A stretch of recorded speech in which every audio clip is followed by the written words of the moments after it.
विवादीय विश्वामित्र देवराजा उदर त्रियार्षिः पौरान्वित विश्वामित्रवतः आपस्तमसुतः ऋषकाध्यायी कौशिक शर्माणा महामस्मिभोः.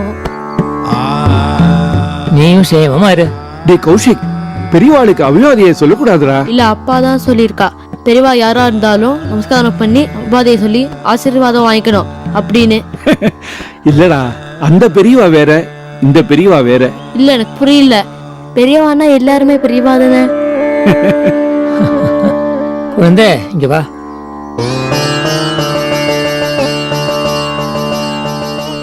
அதாவது நான் சின்ன வயசுலயே இந்த சன்னியாச வாழ்க்கைக்கு வந்துட்டேன். என்னை விட வயசுல பெரியவாளுக்கெல்லாம் என்னை எப்படி கூப்பிடுறதுன்னு தெரியல. ஏன்னா பேர் சொல்லி கூப்பிட முடியாது. நான் ஒரு சன்னியாசி, ஒரு மடாதிபதிங்கிறதுனால சின்னவானும் சொல்ல முடியாது. பெரியவான்னு கூப்பிடலான்னு முடிவு பண்ணி எல்லாரும் என்னை பெரியவான்னு கூப்பிட ஆரம்பிச்சுட்டா. அந்த மாதிரியான பெரியவாடானா? இப்ப புரிஞ்சுதா? ராகவா, நீ அபிவாதியை பத்தி சொன்ன இல்லையா? சன்னியாசிகளுக்கு நமஸ்காரம் பண்ணதுக்கு அப்புறம் ஏன் அபிவாதி சொல்லக்கூடாது? உனக்கு தெரியுமோ?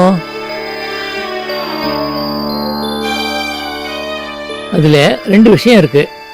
அந்த காலத்து பெண்களுக்கு வரம் பார்க்கிற தோப்பனார் அந்த பையன் நமஸ்காரம் பண்ணும்போதே அந்த பையனை பத்தி குலம் கோத்திரம் எல்லா விவரம் தெரிஞ்சுப்பா. இது ஒரு இன்ட்ரோடக்ஷன் மாதிரி. இந்த மாதிரி அபிவாதிய பொம்மநாட்டிகளுக்கு அவ பெரியவாளா இருந்தாலும் சொல்ல வேண்டியதில்லை. ஆனா அம்மாவுக்கும் குரு பத்னிக்கும் அபிவாதியை சொல்லலாம்.